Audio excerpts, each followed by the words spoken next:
Les damos la bienvenida nuevamente a este curso de Teología y Práctica de la Función Ministerial, donde estamos estudiando las revelaciones bíblicas para el ejercicio de nuestro ministerio sacerdotal.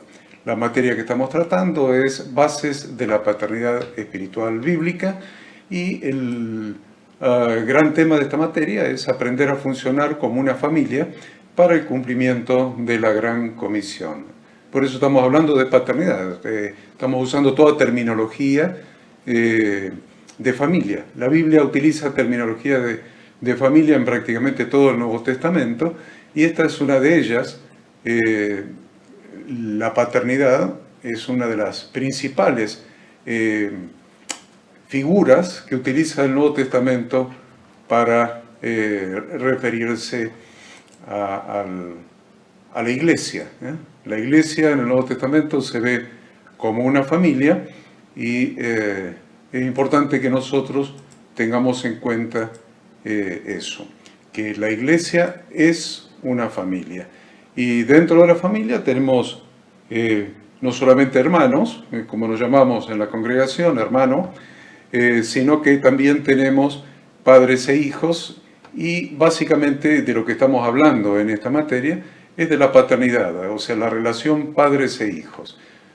Mencionamos que la primera paternidad que nosotros conocemos es la paternidad de Dios sobre nosotros, como nuestro Padre Celestial, pero también reconocemos otro tipo de paternidades, como la paternidad de los pastores sobre toda la congregación, sobre todos y cada uno de los miembros de la congregación, y esta en particular que nosotros estamos estudiando en esta materia, que es una paternidad para que el hijo espiritual herede el manto de siervo de Dios. Es una paternidad para heredar, para formar, para capacitar, para instruir a nuestros hijos espirituales, nuestro hijo o nuestros hijos espirituales.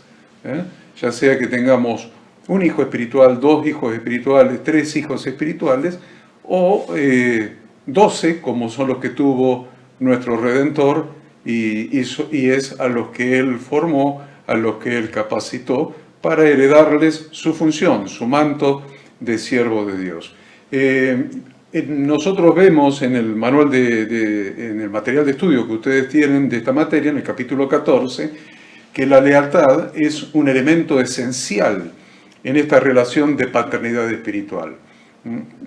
Si nosotros buscamos algún tipo de definición acerca de lo que es la lealtad, la lealtad es una obligación, es una obligación. Y usted dice, bueno, es una obligación que alguien le impone, una obligación legal, una obligación jurídica. ¿Qué tipo de obligación es la lealtad? Es una obligación la mayoría de las veces autoimpuesta. La mayoría de las veces es una obligación autoimpuesta por la relación. Autoimpuesta por la relación. Y ya estamos hablando de un grupo social. Estamos hablando de más de una persona. Entonces la lealtad es un concepto social. Es un concepto que incluye a más de una persona. Y es una obligación generalmente autoimpuesta y es una obligación de gratitud. Gratitud, respeto, fidelidad, honor y compromiso moral. Voy a repetir estos 1, 2, 3, 4, 5 conceptos. Es una obligación de gratitud, de respeto, de fidelidad, de honor y de compromiso moral que un sujeto le debe, por ejemplo, al Estado, a otra persona, o se debe a sí mismo. Está vinculada entonces en una relación social, con una relación social. Entonces, ya que hemos definido este concepto de lealtad como gratitud, respeto, fidelidad, honor y compromiso moral, debemos entender que es un elemento esencial en la relación de un hijo con su padre espiritual. Por causa de la importancia que tiene este concepto, vamos a tratar de explicar brevemente y rápidamente los principios sobre los que se fundamenta la lealtad en la relación de paternidad espiritual. Nosotros en las Escrituras encontramos varias relaciones de paternidad. Varias relaciones de paternidad.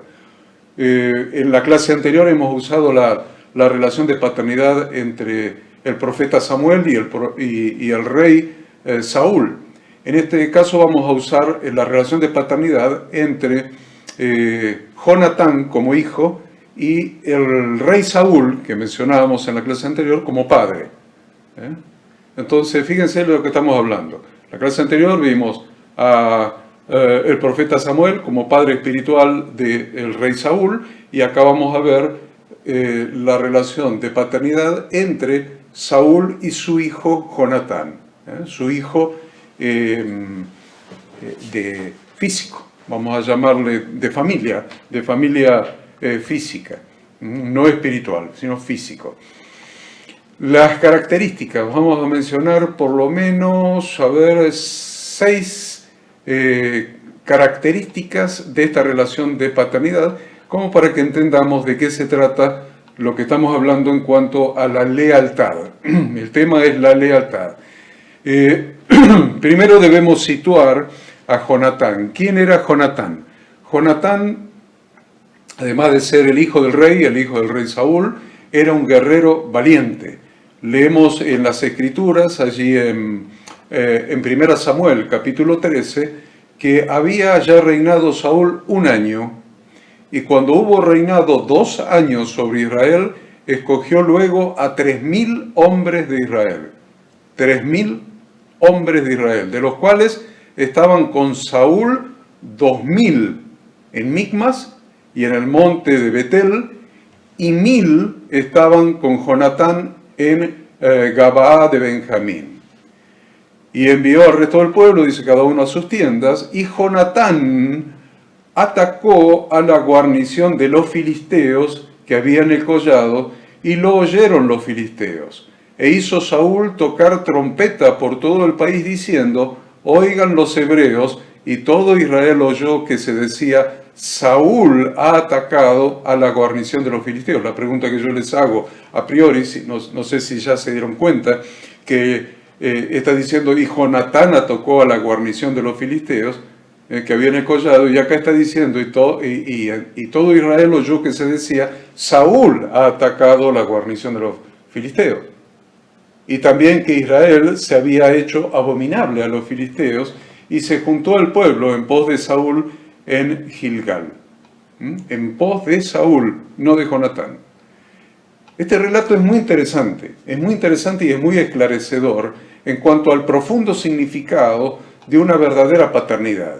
Vemos que el hecho de ser un buen hijo hacía que Jonatán sea prácticamente un espejo de su padre, haciendo las mismas cosas que Saúl hacía.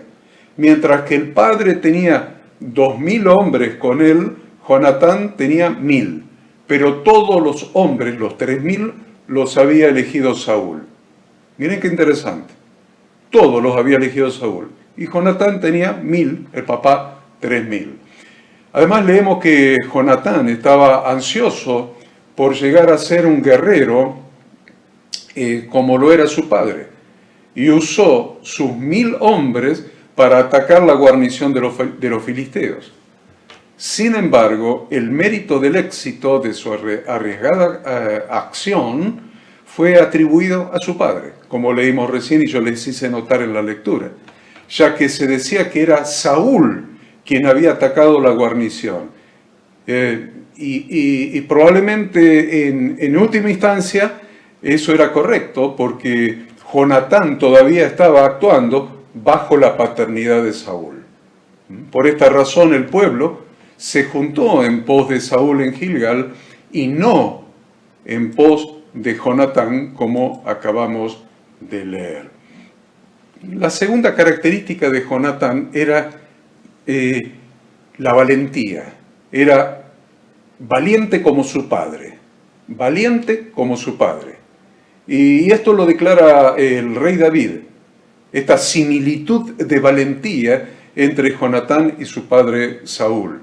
Leemos en 2 Samuel 1:22, sin sangre de los muertos, sin grosura de los valientes, el arco de Jonatán no volvía atrás, ni la espada de Saúl volvió vacía. La valentía de Jonatán era como la de su padre. La otra cosa es que Jonatán usaba la misma herramienta que usaba su padre. La misma herramienta. Vayan tomando todo lo que les estoy explicando físicamente en esta relación y ustedes vayan relacionando mentalmente con lo espiritual. Sin importar cuál era la realidad del resto de los israelitas, Saúl y su hijo siempre tenían sus espadas listas para pelear. En 1 Samuel 13:22 dice, así aconteció que en el día de la batalla no se halló espada ni lanza en mano de ninguno del pueblo que estaba con Saúl y con Jonatán, excepto Saúl y Jonatán, su hijo, que las tenían. La misma herramienta que su padre, una espada. Y dice, Saúl y Jonatán, y aclara, su hijo, tenían su espada. La cuarta cosa es que Jonatán fue leal a su padre hasta la muerte, porque a pesar de los errores que había cometido el rey Saúl, Jonatán acompañó a su papá hasta la muerte, con un nivel de lealtad que aún estuvo dispuesto a morir peleando junto a su padre. En 1 Samuel 31:2, y siguiendo los filisteos a Saúl y a sus hijos, mataron a Jonatán, a Abinadab y a Malquisúa, hijo de Saúl. Ahí es donde muere Jonatán. 2 Samuel 1:4, David le dijo, ¿qué ha acontecido? Te ruego que me lo digas. Esta era la marecita que había venido a rendirle el informe al rey David. Y él respondió, el pueblo huyó de la batalla y también muchos del pueblo cayeron y son muertos, también Saúl y Jonatán su hijo murieron. Y el versículo 23 dice, Saúl y Jonatán, amados y queridos, inseparables en su vida. Bien interesante lo que era Jonatán con su papá, a pesar de que no era un hombre totalmente correcto. Inseparables en su vida, tampoco en su muerte fueron separados, más ligeros eran que águilas, más fuertes que leones. Y aún después de la muerte, los huesos, miren lo que estoy hablando, los huesos de Jonatán y Saúl permanecieron juntos, aún después de la muerte. Dice en Samuel 21:14, segunda de Samuel, y sepultaron los huesos de Saúl y de los de su hijo Jonatán en tierra de Benjamín en Sela, en el sepulcro de Cis, su padre, del padre de Saúl, e hicieron todo lo que el rey había mandado, y Dios fue propicio a la tierra después de esto. Los sepultaron los huesos de Saúl y los de Jonatán juntos. Una cosa que yo quiero que noten, porque estoy hablando de Jonatán y después vamos a estudiar la relación entre Jonatán y el rey David, esa relación especial de lealtad, pero también de compromiso, es que Jonatán tuvo un heredero. Y quiero que noten el hecho de que Jonatán tuvo un heredero, tuvo un hijo que fue su heredero. Porque no hay paternidad espiritual sin hijo espiritual. Tampoco hay herencia sin que haya heredero. Entonces, Jonatán pudo trasladar a su hijo Mefiboset la herencia de la bendición que el papá, Jonatán, supo ganar por su corazón y por sus actitudes. Y también porque tuvo la precaución de realizar un pacto de lealtad con el rey David. Él hizo un pacto de lealtad con David que incluyó a su hijo Mefiboset, aún después de su propia muerte. Sin Mefiboset, o sea, sin que Jonatán hubiera tenido un hijo, la herencia hubiera perecido con Jonatán. Segunda Samuel 4:4 nos dice, y Jonatán, hijo de Saúl, tenía un hijo lisiado de los pies. Tenía 5 años de edad cuando llegó de Jezreel la noticia de la muerte de Saúl y de Jonatán, y su nodriza le tomó y huyó, y mientras iba huyendo apresuradamente, se le cayó el niño y quedó cojo. Su nombre era Mefiboset. Y yo les decía recién que Jonatán dejó una herencia. La herencia que Jonatán dejó para su hijo Mefiboset fue la lealtad, su lealtad.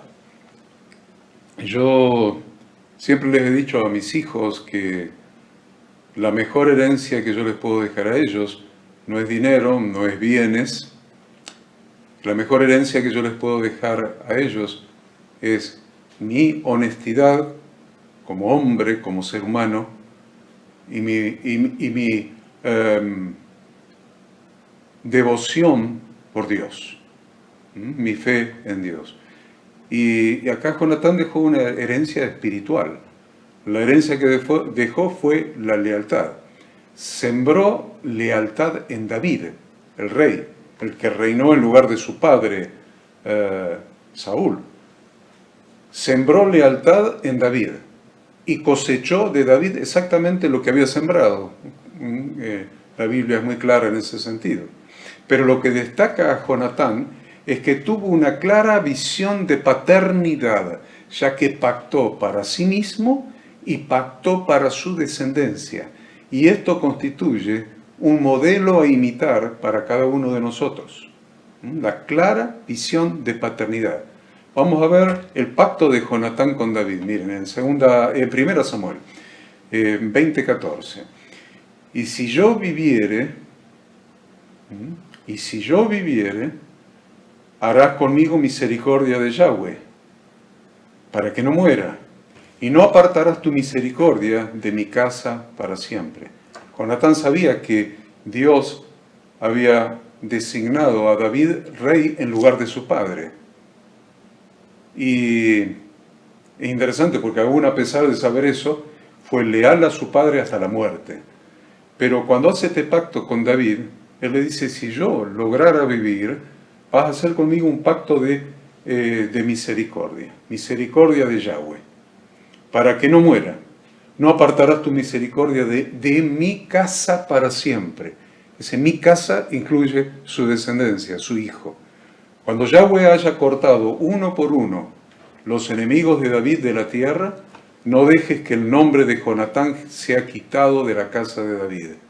Así hizo Jonatán pacto con la casa de David, diciendo, requiéralo Yahweh de la mano de los enemigos de David. Y Jonatán hizo jurar a David otra vez, porque le amaba, pues le amaba como a sí mismo. Es interesante notar que el corazón de padre de Jonatán no descansó hasta lograr una herencia que pudiera transmitir a su descendencia. Y Jonatán dijo a David, en 1 Samuel 20:42, vete en paz, porque ambos hemos jurado en el nombre de Yahweh. Está insistiendo con el pacto de lealtad con David. Jonatán era el que hablaba, el que le decía al futuro rey David, vete en paz, porque ambos hemos jurado por el nombre de Yahweh, diciendo, Yahweh esté entre tú y yo, entre tu descendencia y mi descendencia para siempre. Y él se levantó y se fue, y Jonatán entró en la ciudad. Finalmente, el hijo de Jonatán recibió la herencia que su padre había provisto para él. Al final lo recibió. Esta herencia le resguardó la vida y le suministró muchos bienes. 2 Samuel 9:6. Y vino Mefiboset, hijo de Jonatán, hijo de Saúl, a David, y se postró sobre su rostro e hizo reverencia. Y dijo David, Mefiboset, y él respondió, he aquí tu siervo. Y le dijo David, no tengas temor, ¿Por qué le dijo no tengas temor? Miren, la costumbre era que en esa época los reyes tenían muchos hijos, porque tenían muchas esposas. Tenían muchos hijos. Pero cuando un rey era destronado por otra familia, por un rey de otra familia, este es el caso, era Saúl, hijo de Cis, de la tribu de Benjamín, fue destronado por David, hijo de Isaí, de la tribu de Judá. Directamente, otra familia. Cuando esto sucedía, que un rey de una familia era destronado por el rey de otra familia, lo primero que hacía el nuevo rey era matar a todos los hijos del rey destronado. Mataba, literalmente, no es metáfora, mataba a todos los hijos del rey destronado, no vaya a ser cosa que reuniera fuerzas, un ejército, y lo destronara al nuevo rey. Entonces lo que se hacía en esa época, en la época de los reyes, era matar a todos los hijos.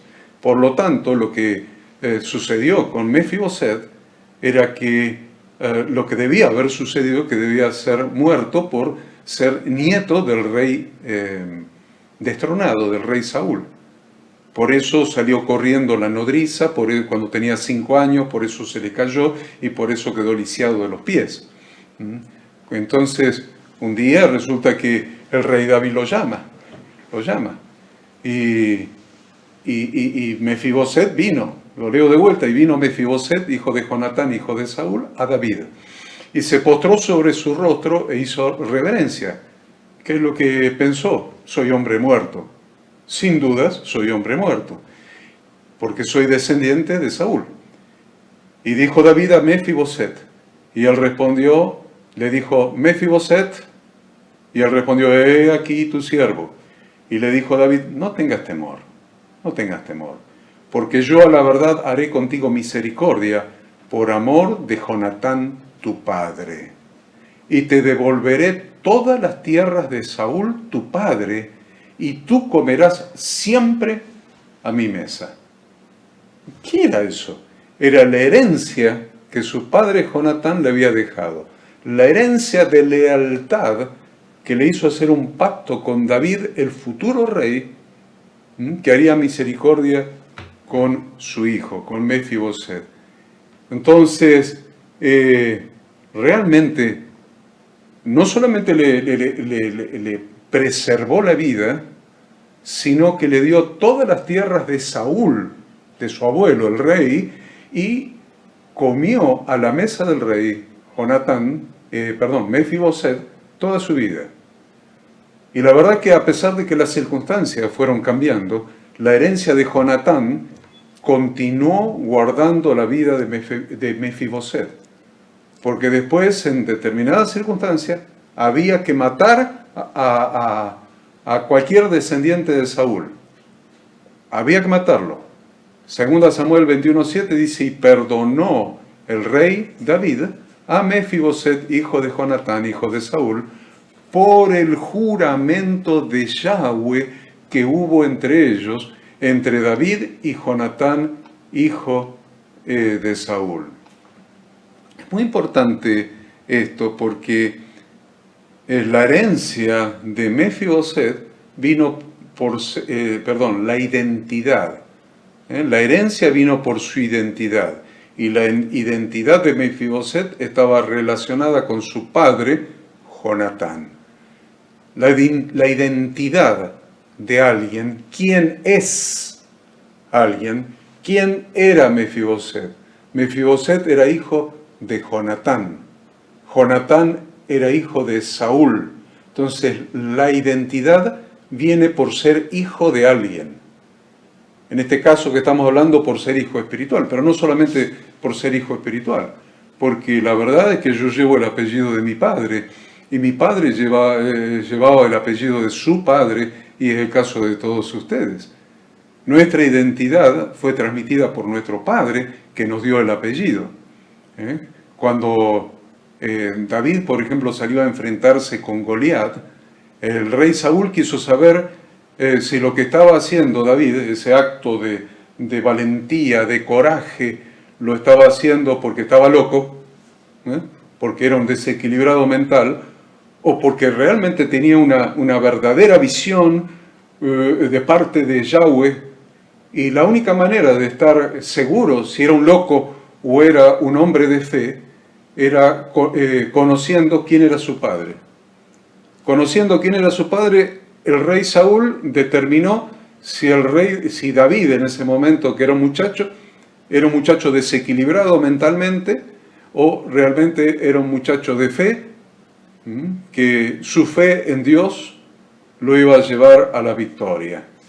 Por esa razón, lo que hizo el rey Saúl es preguntarle al general Abner acerca de quién era el padre de ese muchacho. La pregunta es simple, quiero saber, ¿este es un loco? ¿Es un loquito que salió de ahí y que le van a cortar la cabeza? ¿O es un enviado de Yahweh? Entonces llamó a su general, a Abner, y le dijo, y cuando Saúl vio que David salía a encontrarse con el filisteo, dijo a Abner, general del ejército, Abner, ¿de quién es hijo ese joven? Y Abner respondió, vive tu alma, oh rey, que no lo sé. Y el rey dijo, pregunta de quién es hijo ese joven. Es interesante la historia. El rey quería saber de quién era el padre, porque entonces iba a determinar quién era el hijo. Y le preguntó al general de su ejército, ¿quién es el papá de este muchacho? No sé, dijo Abner. Entonces el rey le dijo, andá y averiguámelo, quiero saber quién es el padre de este muchacho. La pregunta sin responder en realidad no fue olvidada por el rey, y aún después del encuentro de David con Goliat, continuaba en su mente esa pregunta sin responder, porque su respuesta seguía siendo muy importante. La escena que sigue a mí me impacta. David con la cabeza de Goliat en la mano. Lo agarra Abner, el general de Saúl, y lo lleva ante el rey, ante Saúl. Y David va con la cabeza de Goliat en la mano. Pero a pesar de lo dramático de esta escena, el rey lo único que quería saber, lo único que continuaba queriendo saber, quién era el padre del muchacho. Porque solamente de esa manera iba a poder establecer la verdadera identidad de ese valiente joven. Dice que cuando David volvía de matar al filisteo, Abner lo tomó y lo llevó delante de Saúl, teniendo David la cabeza del filisteo en su mano. Y le dijo Saúl, el rey, muchacho, ¿de quién eres hijo? Mira la pregunta. Qué importante que es si lo podemos entender. Si podemos entender la implicancia espiritual que tiene esto. Muchacho, ¿de quién eres hijo? Y David respondió, yo soy hijo de tu siervo Isaí, de Belén. Es fundamental esto para el tema de paternidad espiritual. Es que la paternidad nos da identidad. ¿Quién te formó? Vamos a ver la clase que viene. ¿Quién te hizo semija? ¿Quién te dio su honor a través de la imposición de sus manos? ¿Quién te formó? ¿Quién te enseñó? ¿Quién te dio la autoridad que ahora tenés delante del pueblo y delante de Dios? Y la verdad es que ese pacto de Jonatán con David es lo que le dio identidad a su hijo Mefiboset, porque Jonatán era un joven valiente, habíamos visto, era un joven leal a su padre, dispuesto a llevar esa lealtad hacia su padre hasta la misma muerte. David era un muchacho trabajador, sin duda, era un muchacho valiente, por supuesto, se enfrentó al gigante y era obediente a su padre, porque el padre lo había mandado a averiguar por sus hermanos y a llevarle unos presentes, unos alimentos. Y David se encontró frente a Goliat obedeciendo a su padre. Miren, interesante, obedeciendo a su padre se encontró frente a un gigante guerrero. de los nefilim, de los gigantes prediluvianos. Entonces se encontró cuando estaba obedeciendo a su padre, cuando estaba haciendo un mandado para su padre. Pero tanto Jonatán como David eran muy parecidos entre ellos, porque la verdad tenían la materia prima necesaria para realizar entre ellos un pacto de lealtad único en la historia de las relaciones humanas. Dice la Escritura que aconteció cuando él hubo acabado de hablar con Saúl, el alma de Jonatán quedó ligada con la de David, y lo amó Jonatán como a sí mismo. Y Saúl le tomó aquel día y no le dejó volver a casa de su padre, a David. E hicieron pacto Jonatán y David, porque él, o sea, Jonatán, le amaba como a sí mismo, y Jonatán se quitó el manto. El manto que llevaba se lo dio a David. Y le dio también otras ropas suyas.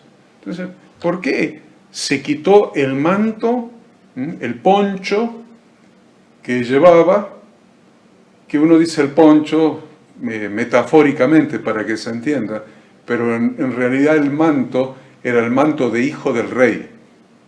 El manto que se quitó era el manto de hijo del rey y se lo dio a David. Pero después fue a su habitación, a sus habitaciones en el palacio, y le dio otras ropas suyas. Dice, ¿otras ropas suyas? ¿Para qué?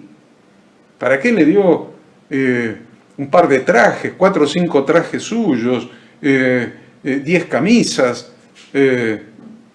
5 pantalones, 5 pares de zapatos, medias, calzoncillos?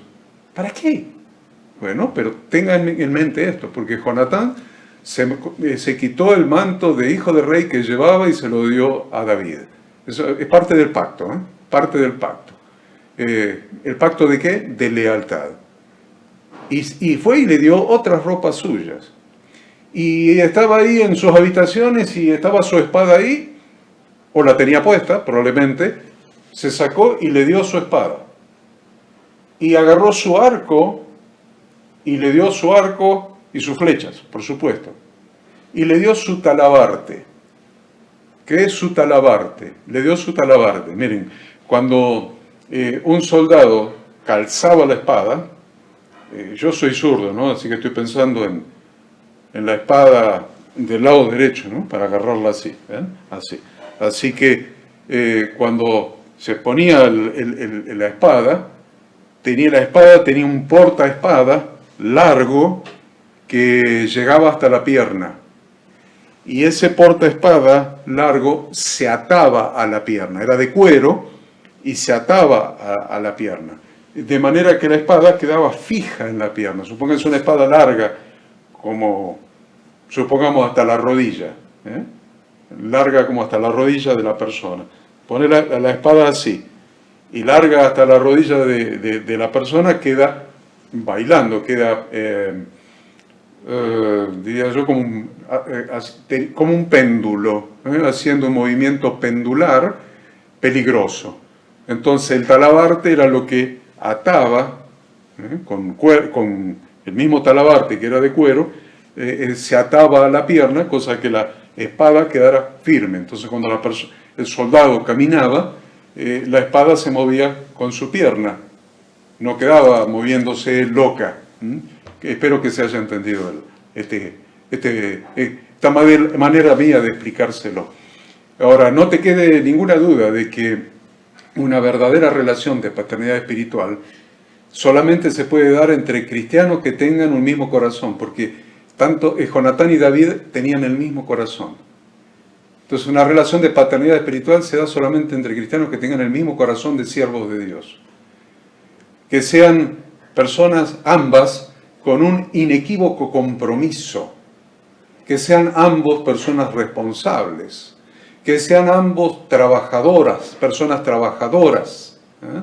Que ambos sean obedientes. Que ambos sean valientes. Que ambos sean leales. Que ambos estén dispuestos a dar su vida para cumplir el pacto de lealtad con Dios y entre ellos mismos. Estoy hablando de cosas muy, muy profundas y muy importantes.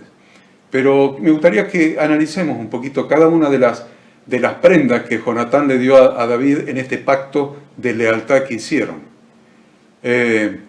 Y el significado que estas prendas tienen en el tema de paternidad espiritual que estamos estudiando. En primer lugar dice que le dio el manto. ¿Y no le suena parecido al manto cuando hablábamos de Elías y de Eliseo? Es el mismo caso. Él le dio el manto. El manto tiene una importancia fundamental por lo que representa. A partir de esta materia ustedes van a empezar a respetar la importancia espiritual que tiene la figura del manto. Por esta razón, lo primero que Jonatán le da a David es el manto que llevaba puesto. El manto representaba su gloria, sus derechos como príncipe heredero de Saúl. Del mismo modo que el manto de siervo de Dios representa la autoridad de ser un embajador de Dios en el nombre de Cristo. Miren la autoridad, estamos hablando de autoridad, ¿vieron? Ya antes hablé de manto de siervo de Dios, ahora le estoy hablando de manto de autoridad. Porque lo que representaba para Jonatán ese manto era la autoridad del príncipe heredero, se lo dio a David. Ahora, mi manto de padre espiritual, como siervo de Dios, representa mi autoridad espiritual como siervo de Dios, porque tengo la autoridad de un embajador de Dios en nombre de Cristo. Cuando un embajador habla en nombre de su nación, es como si toda la nación hablara. Entonces, es como si el presidente de la nación hablara. Entonces, de esta autoridad estoy hablando, porque nosotros somos embajadores de Dios en nombre de Cristo. Y tenemos un manto de autoridad en este sentido. No solamente el manto de siervo, sino el manto de autoridad como embajadores. Por eso la Escritura dice en 2 Corintios que somos embajadores. Somos embajadores en nombre de Cristo, como si Dios rogase por medio de nosotros, os rogamos en nombre de Cristo, reconciliaos con Dios. Jonatán sabía que David era quien ocuparía el lugar que él mismo debía heredar en el reinado del pueblo de Dios. A pesar de que el lugar que él debía heredar lo iba a ocupar David y lo iba a heredar algún hijo de David, a pesar de eso, lo amó, dice la Escritura, como a sí mismo, y no quiso la gloria para él mismo, sino que se alineó con la voluntad de Dios, dándole su propia gloria al ungido de Yahweh. Muy importante esto. Tal vez la segunda o la tercera vez que vean esta clase se van a dar cuenta de la profundidad de lo que estamos estudiando, en cada clase. Nadie puede heredar el manto de otra persona si primero no honra y respeta a la persona a quien se lo ha dado, a quien Dios lo ha dado. A ver, voy a repetir.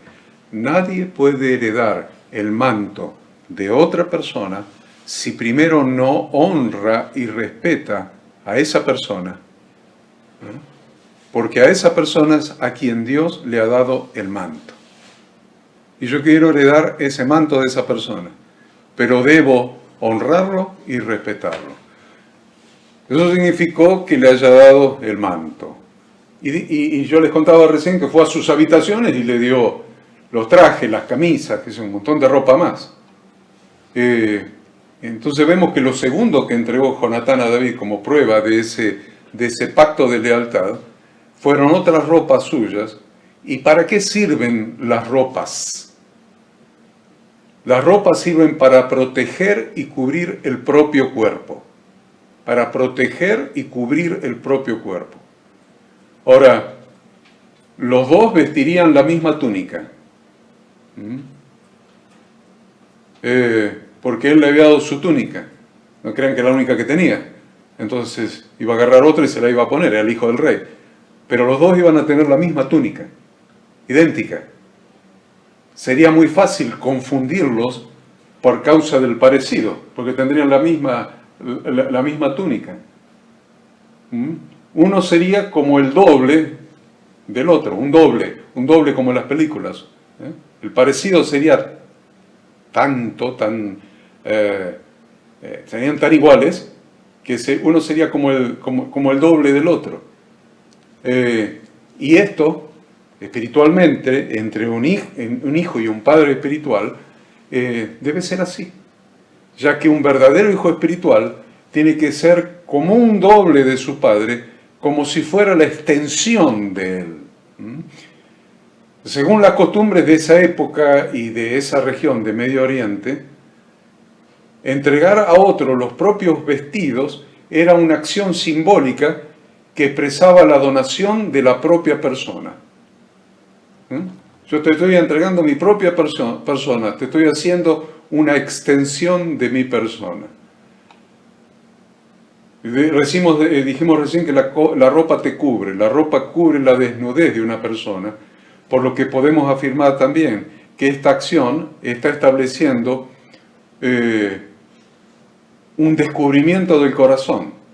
Te estoy dando lo que me cubre, estoy descubriendo mi corazón. Es cuando se descubre el corazón del hijo con su padre espiritual y elimina toda posibilidad de engaños, elimina toda posibilidad de secretos entre ambos. Esto es muy difícil, porque es muy difícil. Es muy difícil porque es muy difícil de que se llegue a esto, a eliminar todo secreto entre ambos. Dice la historia que hemos leído, que además le dio la espada. Lo tercero que le dio a David fue su espada. La espada sirve para ¿qué cosa?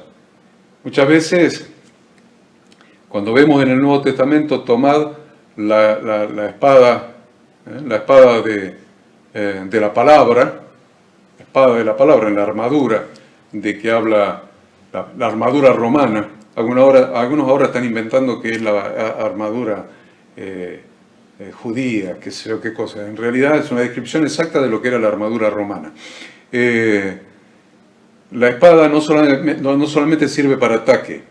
Cuando lean en el Nuevo Testamento, tomad la espada del Espíritu, que es la palabra, la espada del Espíritu, que es la palabra de Dios, la espada no solamente sirve para ataque, también sirve para defensa. Dice, no, pero para defensa es el escudo. Sí, tomad el escudo de la fe con que podáis apagar todos los dardos de fuego del maligno. Pero además, la espada también sirve como defensa. No sirve solamente para atacar, sirve para defensa. Te sacuden un hachazo con la espada del otro, el contrincante, el enemigo, el adversario, al cuello, y vos vas a poner la espada así, y con tu espada vas a detener el espadazo que te está dando el otro. Lo que han visto la gente haciendo esgrima, saben de qué se trata, porque no es todo ataque, es defensa, permanentemente defensa. Entonces, la espada sirve para defensa, protección y ataque. La lealtad que la paternidad espiritual requiere es que el hijo deponga toda actitud defensiva. Le dio la espada, no tiene con qué defenderse. Entonces, la paternidad espiritual requiere que todo hijo espiritual deponga cualquier tipo de actitud defensiva y autoprotectora, ya sea a través de sus propias espadas, ya sean sus argumentos, sus preconceptos, o la propia interpretación bíblica, o la propia visión. Un hijo espiritual que no tiene la visión de su padre, no es hijo de ese padre, será hijo de otro padre, no sé de quién. Usted te dice, ¿pero eso está mal? No está mal. Cada uno elige el padre que quiere, no está mal. Nadie va a perder la salvación por eso. Estamos en libertad, cada siervo de Dios, de elegir su padre espiritual, y está en cada padre espiritual elegir a sus hijos, o aceptar o rechazar la elección de muchos hijos. A mí, a lo largo de los últimos, 20 años, 15 años, un poco más probablemente, 20 años, muchas personas a lo largo del camino me han pedido ser mis hijos espirituales. Es más, recuerdo en este mismo momento, tengo la figura de personas que me han esperado en el atrio a la salida de los templos, ahí para saludarme, en lugar de saludarme con toda la gente ahí, saludarme en la salida para decirme, yo quiero que usted sea mi padre espiritual. Y lo han hecho personalmente, muchos lo han hecho telefónicamente, muchos lo han hecho escritamente. Esta es una de las palabras que uso igual que el pastor Nico, ¿no? Escritamente no existe. Entonces, y ustedes ven que no los tengo de hijos espirituales, porque Jesús se apartó y estuvo orando toda la noche, y Él llamó a todos sus discípulos, que serían cientos probablemente, y eligió a 12. ¿Quién los eligió? Él. Entonces, el que elige, te pueden pedir muchos ser tus hijos espirituales, pero vos tenés que evaluar en función de todo lo que aprendemos en esta materia,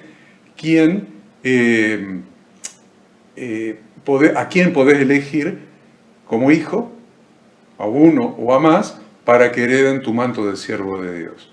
Entonces, hemos hablado de la armadura, ¿no? De la armadura de Efesios 6:14, para que tengan la cita. Pero también dice que le dio el arco. ¿Cuál era el arma? Porque él usaba la espada. Jonatán usaba la espada igual que su padre, pero la verdad que la usaba para ser parecido a su padre. Pero él tenía un arma que era la que más le gustaba. Era su arma de preferencia, y era el arco. Dice 2 Samuel 1:22, sin sangre de los muertos, sin grosura de los valientes, el arco de Jonatán no volvía atrás, ni la espada de Saúl volvió vacía. Realmente el arma favorita de Jonatán era el arco, y se lo dio.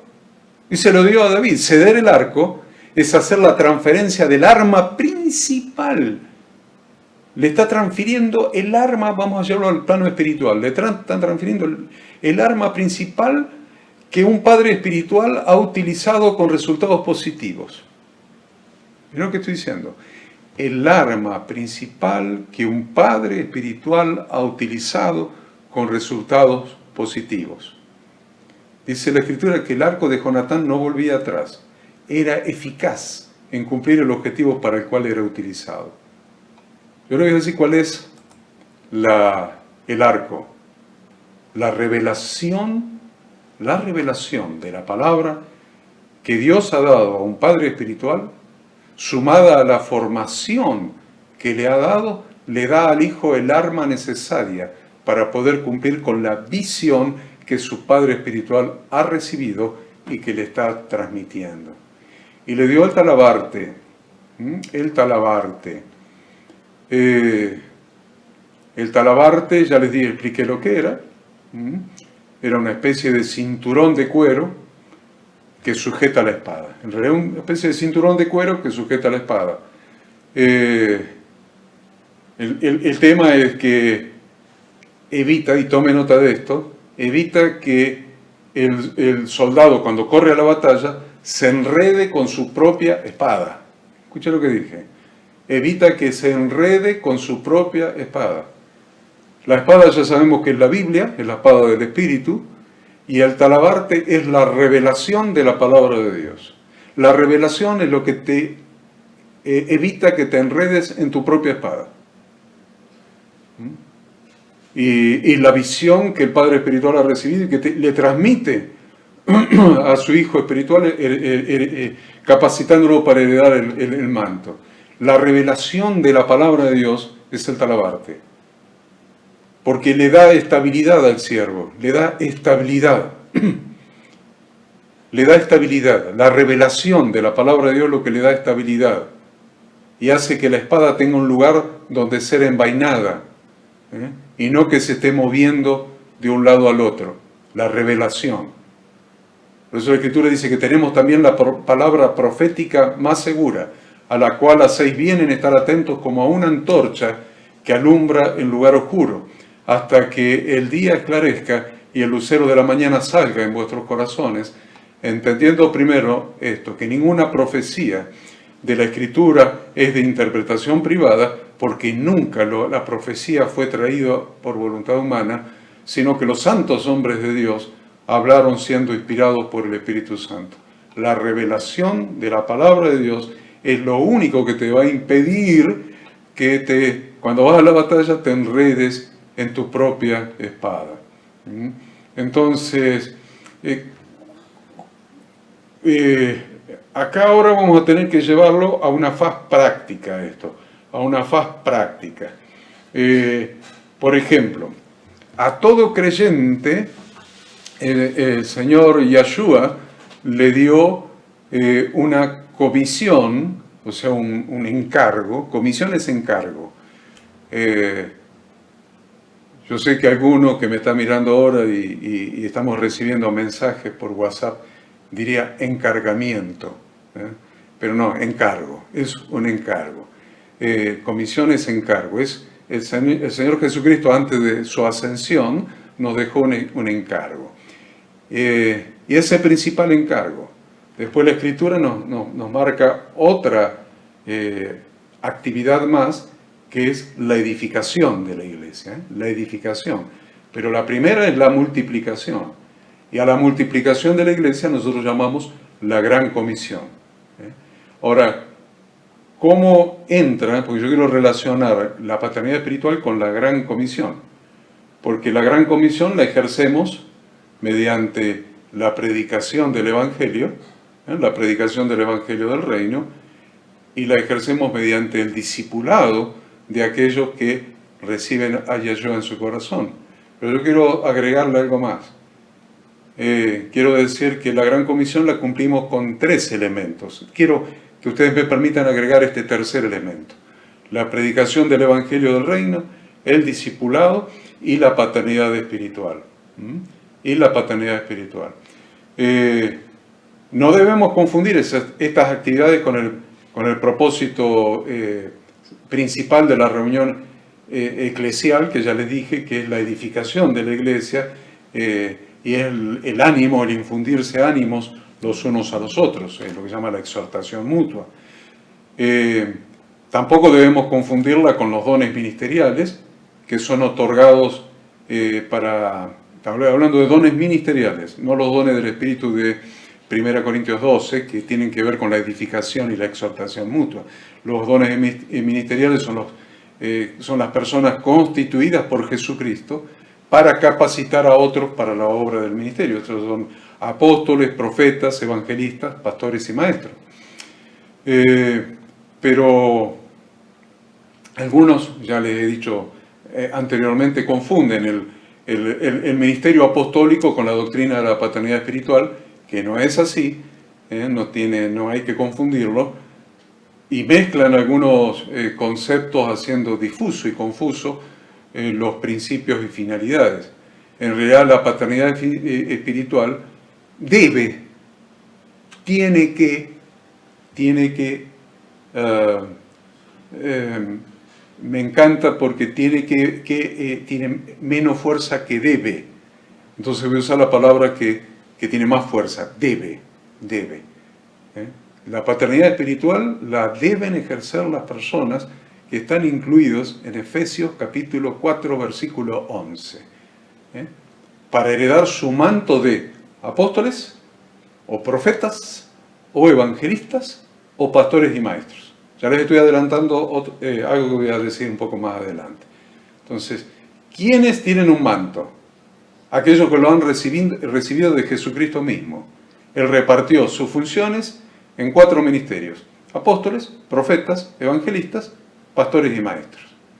Entonces, estos que tienen ese manto recibido directamente de Jesucristo deben formar hijos espirituales para heredar ese manto tal como Jesucristo lo ha hecho con nosotros.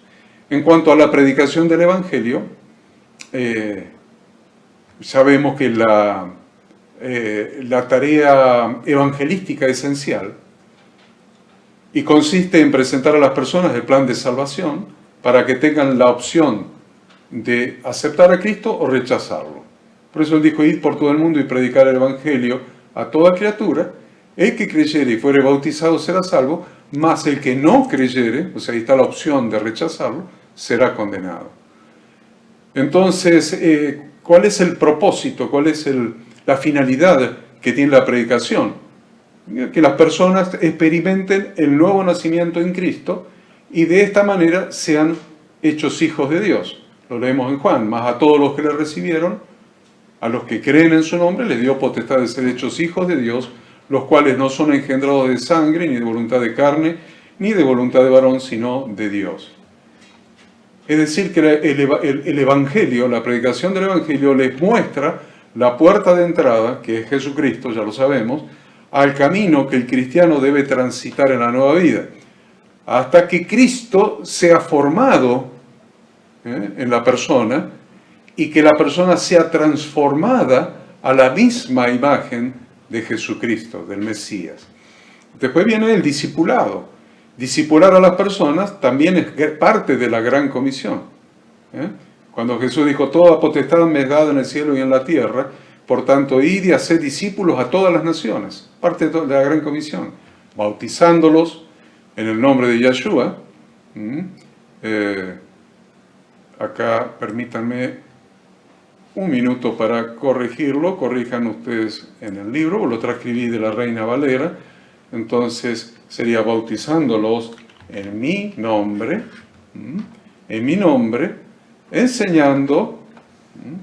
enseñándoles que guarden todas las cosas que yo os he mandado. Muy bien.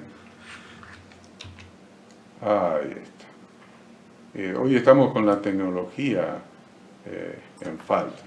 Bautizándolos en mi nombre. Déjenme que lo grabe y usted corríjalo en su material de estudio. Enseñándoles. Y enseñándoles es parte del discipulado, que guarde todas las cosas que os he mandado, y aquí yo estoy con vosotros todos los días hasta el fin del mundo.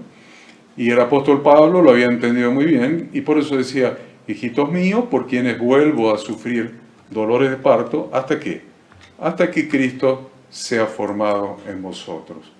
Ya sabemos que un discípulo es una persona que recibe enseñanza de un maestro, y que debe tener determinadas características que hemos enseñado probablemente en otras materias, y que lo vamos a repetir acá, y lo vamos a repetir para que quede también establecido en esta materia. Un discípulo entonces no hay discípulo si no hay maestro. Entonces, discípulo es quien recibe la enseñanza de un maestro. Es un alumno del maestro, es un educando del maestro, es un estudiante del maestro. Entonces, no puede haber discípulos si no hay maestro, porque el maestro es quien tiene la función de enseñar. Y la otra cosa es: buscate discípulos que quieran llegar a ser como su maestro. Yo se los he dicho a los pastores, no sé si en la última reunión de pastores del mes de mayo o en la del mes de abril, es que el discípulo tiene que tener el deseo inequívoco, ineludible, de llegar a ser como su maestro.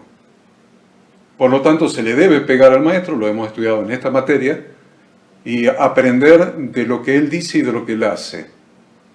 Pero también el deseo de todo buen maestro es que su discípulo pueda llegar a ser un maestro como él. Dice Jesús: el discípulo no es superior a su maestro, mas todo el que fuere perfeccionado será como su maestro. Entonces, ¿cuáles son las condiciones bíblicas para ser perfeccionados como discípulos, para llegar a ser como el maestro? Las condiciones bíblicas para ser perfeccionados como discípulos, para llegar a ser como el Padre espiritual. Entonces vemos, por ejemplo, en primer lugar, que el discípulo debe tener una disciplina para aprender. Sin disciplina para aprender nadie puede ser discípulo. ¿Cuál es la disciplina para aprender? Y anótese esto: estudiar, practicar e investigar. A ver, estudiar, practicar e investigar. Recién hace un rato Ada me estaba mostrando la nueva carrera en la que se acaba de inscribir, y la nueva carrera universitaria en la que se acaba de inscribir, y me mandó todo el programa de estudio y todas las condiciones y demás, y yo le dije, pero acá hay una parte práctica. Y ella me dice, sí, en noviembre de este año va a tocar una intervención que es la parte práctica. Porque al final viene la parte práctica. ¿Por qué no nos quedamos solamente con estudiar? Porque parte de la disciplina de aprender es practicar. Y después de practicar, me tengo que perfeccionar. Y para perfeccionarme tengo que seguir investigando. Por lo tanto, estudiar es la primera parte, pero es nada más que la primera parte. Después viene practicar y después viene investigar. Entonces, ¿qué hubiera pasado si cuando yo me anoté en cualquiera de las universidades donde he estudiado? He estudiado en la Universidad en Buenos Aires, la Universidad de Buenos Aires, casualmente del Estado. He estudiado en la universidad en Estados Unidos, la Universidad Cristiana. He estudiado en la Universidad Católica de Córdoba. Cada vez que me inscribía en la universidad, yo ya sabía cuáles eran las condiciones. Yo sabía que me iba a costar. Ya sabía que tenía que tener una disciplina. Y usted dice, pero no, pero si todo el día trabajaste, cuando estudiaba para contador público, todo el día trabajaba en la fábrica correspondiente donde trabajé oportunamente. Entonces, eso va a ser muy penoso. Tener que salir de la fábrica y ir a tomarse colectivo, ir a Córdoba y Junín, a la Facultad de Ciencias Económicas, a estudiar hasta las 11 de la noche, y después volver a casa, y después al otro día levantarse a las 6 de la mañana para ir a trabajar. Era penoso. Pero cuando yo me inscribí, sabía que tenía que tener una disciplina para aprender, porque nadie puede ser discípulo, nadie puede ser alumno, nadie puede ser estudiante si no tiene una disciplina para aprender. Y la disciplina requiere sacrificio. No hay disciplina sin sacrificio.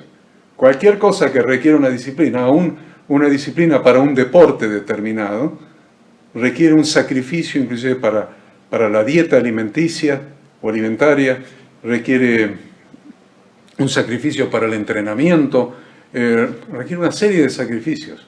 Entonces, siempre el aprender de un discípulo requiere disciplina, y la disciplina requiere sacrificio.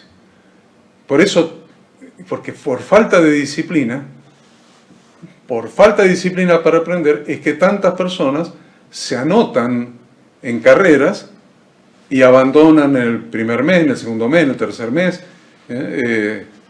no llegan al final. Eso pasa en la universidad también, en la Universidad de Buenos Aires, en la Universidad de Córdoba. Vemos el aula llena el primer día, pero a los 2 meses vemos el aula que hay menos de la mitad de las personas. Lo vemos en la Facultad Bíblica. Han empezado, por ejemplo, cursos con 84 personas, pastores y líderes, 84 personas hace unos 4 o 5 años atrás, y se fue reduciendo gradualmente el número porque pensaban que eran pastores y líderes, le estoy hablando. A lo mejor esos pastores y líderes pensaron que como ellos ya sabían todo, iban a hacer la carrera caminando, y no, caminando metafóricamente hablando, ¿no? Pero no, se requiere disciplina. Aún para estudiar las 18 materias en 3 años, que es la licenciatura en Teología Pastoral, 3 años, 6 materias por año, se requiere una disciplina. Entonces iban abandonando la carrera. Entonces, fíjense, ni siquiera pasaron el primer paso. Yo los veo ahora en las redes, son pastores exitosos, pastores de iglesias. Entonces yo digo, pobre gente la que va a esas iglesias, cuando sus propios pastores ni siquiera tuvieron la disciplina de estudiar la palabra de Dios, de estudiar la Biblia. Ni siquiera el primer paso dieron, el de estudiar. Entonces, quieren practicar lo que no han aprendido. Porque el primer paso es es estudiar, el segundo, practicar, Y el tercero, investigar, o sea, seguir estudiando. La segunda condición para ser perfeccionado como discípulo es que el discípulo debe pagar un precio, ya se los acabo de decir, que es pagar un precio para ser discípulo. Solamente me falta darle el texto, porque ya se lo expliqué recién, y es lo que dice Yeshua de Nazaret, que dice así: pues cualquiera de vosotros que no renuncia a todo lo que posee no puede ser mi discípulo. Quiere decir que cuando una persona se aboca a un estudio serio y sistemático y se propone llegar a una meta, completar el estudio, entonces en su orden de prioridades debe poner todas las cosas en segundo plano. Renunciar a todo lo que posee es poner todas las cosas en segundo plano detrás de su objetivo de capacitación mientras que está estudiando.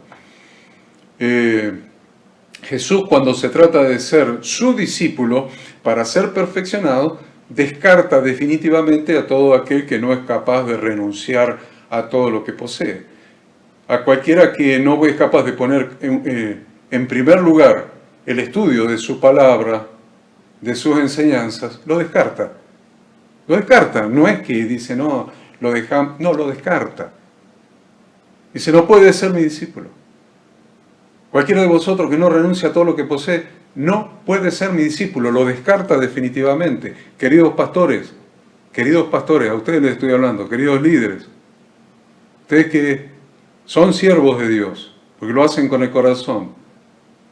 Si no entienden este punto, están en un grave problema. Están en un grave problema. En cuarto lugar, un discípulo que crece es aquel que continúa siendo discípulo. No es que terminó de estudiar, terminé la facultad bíblica a los 3 años. Ya está, no tengo que estudiar más. No. Un discípulo que crece es aquel que continúa sintiéndose discípulo durante toda su vida. A pesar de ser maestro de otros, él sigue siendo discípulo toda su vida, dedicándose a la investigación constante, al aprendizaje permanente. ¿Por qué? Porque toda la Escritura, dice la Biblia, le dice Pablo a Timoteo, toda la Escritura es inspirada por Dios y útil para enseñar, para redarguir, para corregir, para instruir en justicia. ¿Para qué? ¿Para qué? Siempre busquemos el para qué. A fin de que el hombre de Dios sea perfecto, enteramente preparado para toda buena obra. Ya estamos definiendo entonces que la fuente de nuestro aprendizaje es la Biblia. La fuente de nuestro aprendizaje es la Biblia. Lo definimos recién con el texto que citamos. La autoridad de maestro, la autoridad de un maestro, miren, yo me he criado en la iglesia. De niño estaba en la iglesia. No iba a la escuela primaria todavía y ya leía la Biblia. Yo aprendí a leer cuando tenía 4 años de edad y leía la Biblia. ¿Me entienden? Iba a la escuela dominical de chiquitito, escuchaba a los predicadores de chiquitito. Entonces, yo he visto durante tantos años de vida que tengo y de haber estado dentro de la iglesia en general, que muchos maestros pretenden tener autoridad por lo que dicen. Y la verdad es que la autoridad de un maestro nunca está basada en lo que dice, sino en lo que pone en práctica. Entonces, la autoridad de un maestro no está basada en lo que dice, sino en que pone en práctica lo que él enseña, obteniendo resultados concordantes con su palabra. Y les voy a dar algo que se decía cuando yo era pastor en Estados Unidos, por allá por los años 2002, 2003, 2004, y se había generalizado el concepto de que los pastores no engendran ovejas, que las ovejas son las que producen ovejas. Se había puesto de moda en todo ahí. Nosotros estábamos en Los Ángeles y todos los pastores amigos, cientos de pastores, miren, en una convención que tuvimos en San Francisco y en California, había 4.000 pastores, 4.000. Así que cuando le digo muchos, estamos hablando de muchos. En Estados Unidos hay muchos. Y lo que se había puesto de moda es que los pastores no engendran ovejas, sino que las ovejas producen ovejas. Y la verdad que la autoridad de un maestro no está en lo que dice, sino en que pone en práctica lo que enseña, obteniendo resultados concordantes con sus palabras. Y es el modelo de Jesús. Él era el buen pastor, no era cualquier pastor.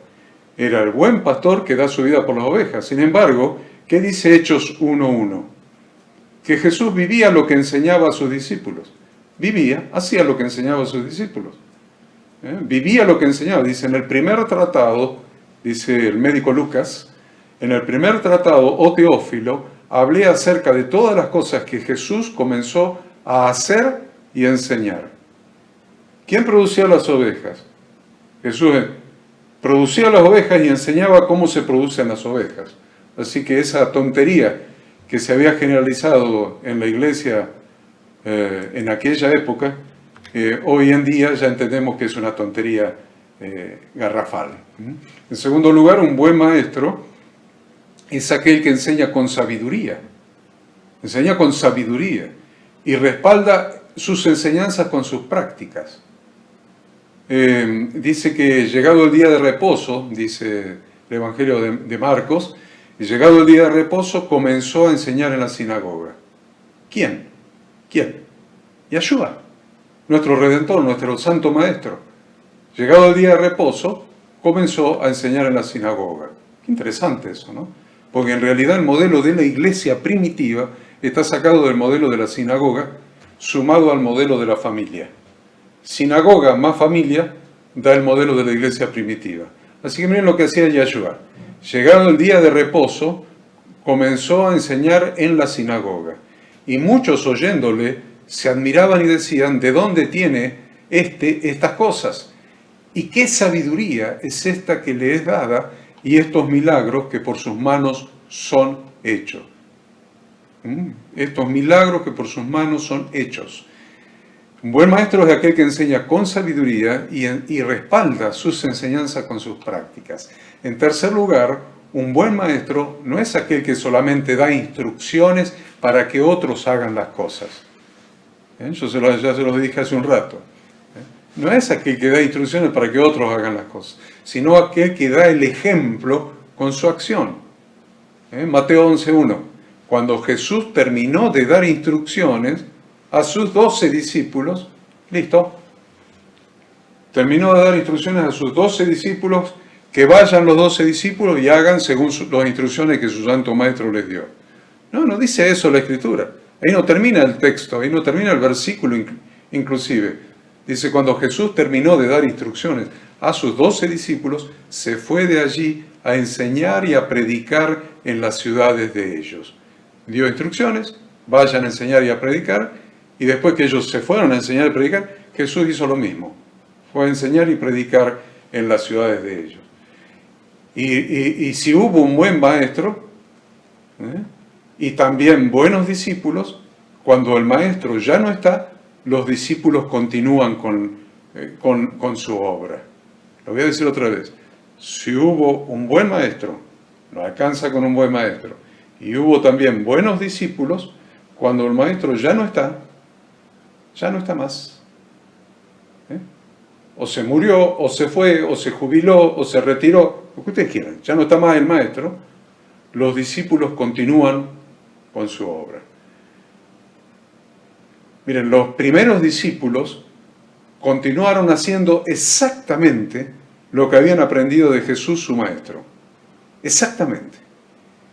Dice en Hechos 5:42, ya no está Yeshua en Hechos 5:42, están los discípulos solos. Dice, y todos los días en el templo y por las casas no cesaban de enseñar y predicar a Jesucristo. ¿Qué leímos en el texto recién? Que Yeshua le dio instrucción a los discípulos y se fue de allí a enseñar y a predicar en las ciudades de ellos. Y en Hechos 5:42, ¿qué dice? Que continuaron haciendo los discípulos exactamente lo mismo. Y todos los días en el templo y por las casas no cesaban de enseñar y predicar. Enseñar y predicar a Jesucristo. Los buenos discípulos enseñan a que se continúe formando discípulos. Es un buen discípulo. Un buen discípulo no es aquel que se llenó de conocimiento, creció en el conocimiento, se llenó la panza mental de conocimiento y se siente feliz por todo lo que sabe y no sigue transmitiendo la enseñanza. En realidad los buenos discípulos enseñan a que se continúe formando discípulos que lleguen a ser buenos maestros. En definitiva, lo que estamos formando es maestros. Con los discípulos, yo no puedo ver a un discípulo mío como discípulo eternamente. Sí, lógico, siempre va a ser discípulo porque siempre va a estar aprendiendo, pero va a llegar un momento de su aprendizaje que él tiene la obligación de empezar a ser maestro de otros. Y de esos otros de los que empieza a ser maestro, él tiene que seleccionar a quienes va a formar de manera especial para que esos sean maestros de otros y así sucesivamente. Por eso le digo que los buenos discípulos enseñan a que se continúe formando discípulos que lleguen a ser buenos maestros. Por eso el apóstol Pablo le decía a Timoteo, es fácil recordar ese texto porque tiene 3:2. 3:2. Segunda Timoteo 2:2. Segunda Timoteo 2:2. Y le dice, lo que has oído de mí ante muchos testigos, esto encarga a hombres fieles que sean idóneos para enseñar también a otros.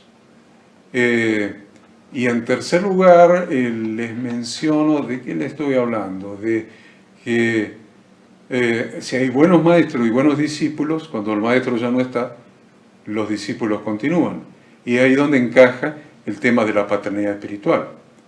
Porque si bien la paternidad espiritual, la mayoría de las veces, comienza a partir de la predicación del Evangelio y continúa con la formación mediante el discipulado,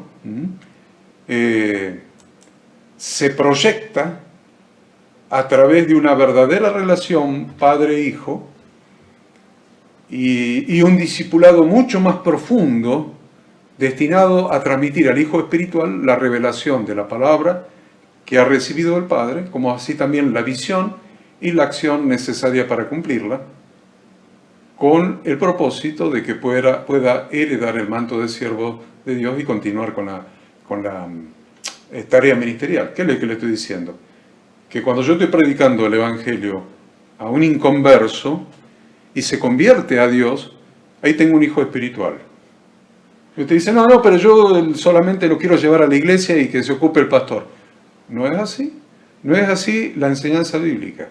Cuando yo le predico el Evangelio a alguien, a algún inconverso, y se convierte a Dios, ahí tengo un hijo espiritual. Tengo la responsabilidad de formarlo en la palabra de Dios. Formarlo en el conocimiento de cómo tiene que ser su nueva vida. Tengo un hijo espiritual. Por eso decimos que todos los miembros de una congregación son hijos espirituales de los pastores de la congregación. Lo que estamos tratando en esta materia no es la paternidad espiritual esa genérica de los pastores sobre toda la congregación, sobre aquellos que han evangelizado y que están formando. No, estamos hablando de seleccionar esos hijos espirituales que los seleccionamos para transmitirles la revelación de la palabra de Dios. Vamos a decirlo de otra manera, vamos a empezar por la visión. Para transmitirles la visión que Dios nos ha dado, basada en la revelación de la palabra de Dios, que implica una acción para desde la revelación a concretar la visión, acciones para concretar la visión. Entonces, hay acción también. Y entonces, cuando le estamos dando la revelación le estamos dando la visión, la revelación que hemos recibido de la Escritura, y eso es discipulado y enseñanza a nuestros hijos espirituales, y le estamos diciendo cómo hacer la obra. Entonces, cuando llegamos a que ese hijo espiritual madure, ya está en condiciones de recibir de nosotros nuestro manto de siervo de Dios. Pablo se lo dice a Timoteo en 1 Timoteo 1:18, le dice, este mandamiento, hijo Timoteo, y miren cómo le dice, hijo Timoteo, pero no era el hijo de él, Tenía un padre griego encima, ni siquiera era judío como Pablo. Tenía un padre griego, Timoteo. Y Pablo le dice, hijo Timoteo, te encargo para que conforme a las profecías que se hicieron antes en cuanto a ti, milites por ellas la buena milicia. Vemos entonces que la doctrina de la paternidad espiritual consiste en formar hijos espirituales para que puedan recibir tu herencia de siervo. Tu herencia de siervo. No todos los que han recibido a Cristo a través de tu predicación participan de ese privilegio. Solamente los que reúnen los requisitos que hemos detallado en este estudio, como lo hicieron Timoteo, por ejemplo, en la Biblia, Tito y otros con relación a Pablo. Si usted mira en 2 Timoteo 1:1, dice Pablo, apóstol de Jesucristo por la voluntad de Dios, según la promesa de la vida que es en Cristo Jesús, a Timoteo, amado hijo. Yo les dije que Timoteo tenía padre, era griego. Sin embargo dice, a Timoteo, amado hijo, gracia, misericordia y paz de Dios Padre y de Jesucristo nuestro Señor. Pero si lo miran cuando le escribe a Tito, en Tito 1:4, van a ver que dice a Tito, verdadero hijo en la común fe. Ahí tiene otro hijo espiritual, verdadero hijo en la común fe. Gracia, misericordia y paz de Dios Padre y del Señor Jesucristo nuestro Salvador. Entonces, muy importante esto, yo voy a recuperar los 4 o 5 minutos que empecé tarde para darles la conclusión. Podemos concluir que cada uno de aquellos que han sido constituidos por Jesús en estos ministerios especiales, les dije recién, apóstoles, profetas, evangelistas, pastores y maestros, tiene la ineludible obligación de ejercer la paternidad espiritual que hemos enseñado en esta materia.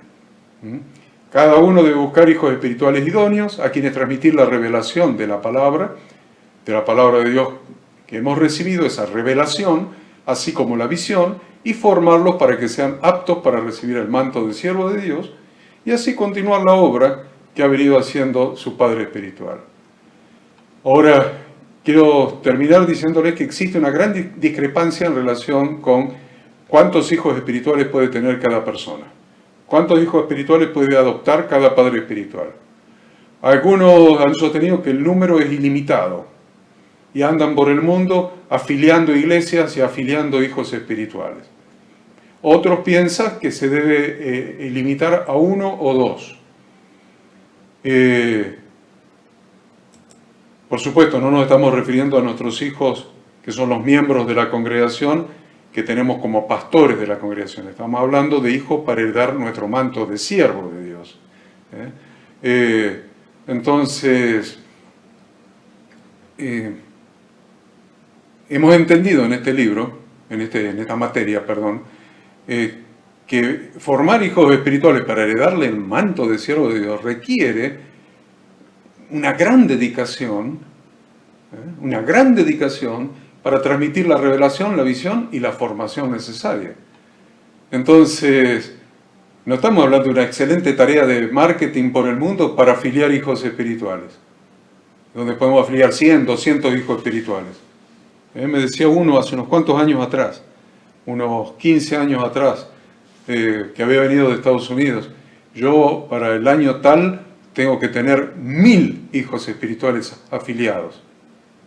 Y yo digo, ¿cómo hacer para que 1000, me imaginaba a mí como padre, y 1000 niños de 2 años trepándose encima mío, 1000 niños? Imposible.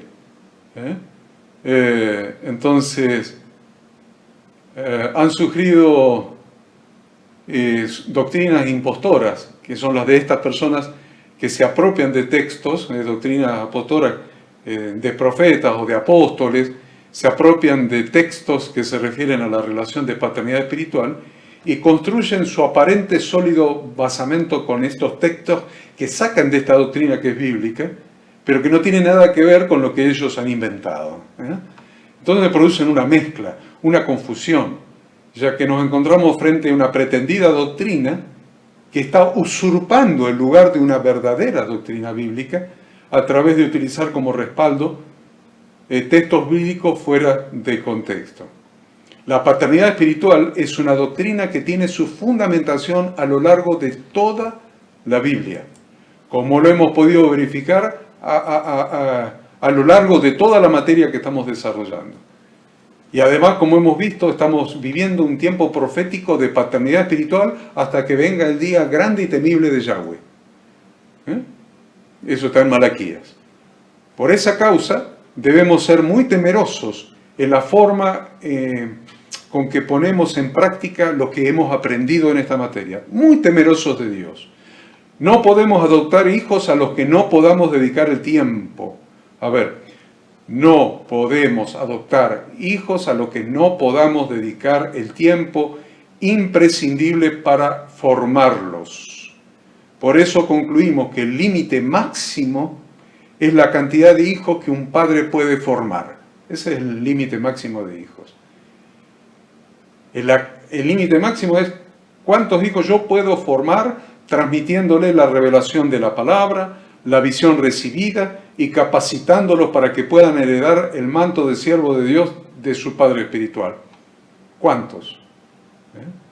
Termino con este texto de Salmos 127 del 3 al 5 que dice: He aquí herencia de Yahweh son los hijos, cosa de estima el fruto del vientre, como saetas en mano del valiente, así son los hijos habidos en la juventud. Bienaventurado el hombre que llenó su aljaba de ellos. No será avergonzado cuando hablare con los enemigos en la puerta. Muy importante que entendamos esto, queridos alumnos. ¿Cuántos hijos podés formar? No me digas ninguno. No me digas ninguno. Porque la visión que Dios te dio, basada en la revelación y la acción que has ejercido, se mueren contigo si no formaste ninguno. Me puedes decir uno. Me puedes decir 2. Me puedes decir 3. Me puedes decir 4. Y casi que hasta 12 te creo. Porque nuestro Santo Maestro pudo formar a 12 como hijos espirituales. Sin embargo, eligió a 3. A Pedro, Jacobo y Juan. Para esa intimidad de hijo espiritual. Entonces, prestemos atención a esto porque no podemos cobijarnos en el exitismo y sobre la base del exitismo, a ver si soy más exitoso que mi adversario, el pastor de la otra iglesia, entonces tengo más hijos espirituales. Y lo que le dije a mi adversario, lo dije a propósito, para que lo piensen. Es un disparador para que piensen en eso. Así que me queda darles gracias. Gracias por compartir con nosotros esta clase. Los esperamos la próxima semana para continuar aprendiendo juntos. Dios los bendiga, Dios los guarde. Amén.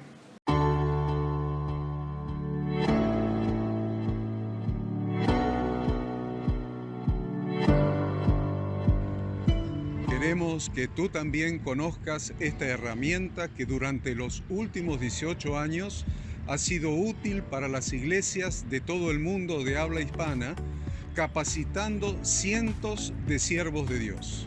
Las formas de aprender están cambiando y Ministerio Bíblico Internacional, a través de su facultad bíblica, brinda programas de formación ministerial bíblica, teológica y práctica para la multiplicación y edificación de la iglesia 100% online. Respondiendo a las necesidades de hoy, para aquellos que no cuentan con la posibilidad de asistir a clases presenciales, donde quiera que estés, en todo lugar, recibirás el material de estudio y verás las clases en vivo y on demand, accediendo a través de tu celular, PC, tablet o Smart TV. Recibe tu capacitación en las siguientes carreras: diplomado en teología para maestros de grupos de evangelismo y discipulado, licenciatura en teología pastoral, diplomado en teología y práctica ministerial para pastores, líderes y servidores. Súmate a los pastores que han organizado un grupo de estudio tutorial a distancia en la congregación con estudiantes locales y de las otras iglesias de la zona. Esta es tu oportunidad como seguidor de Cristo para comenzar tus estudios y completar tus exámenes desde la comodidad de tu hogar y en los horarios que tengas disponibles. Súmate al liderazgo de este tiempo y adquiere las habilidades, herramientas y valores necesarios para impactar el mundo con la palabra de Dios y transformar la vida de aquellos que creen al Evangelio. Para más información, ingresá a facultadbiblica.com.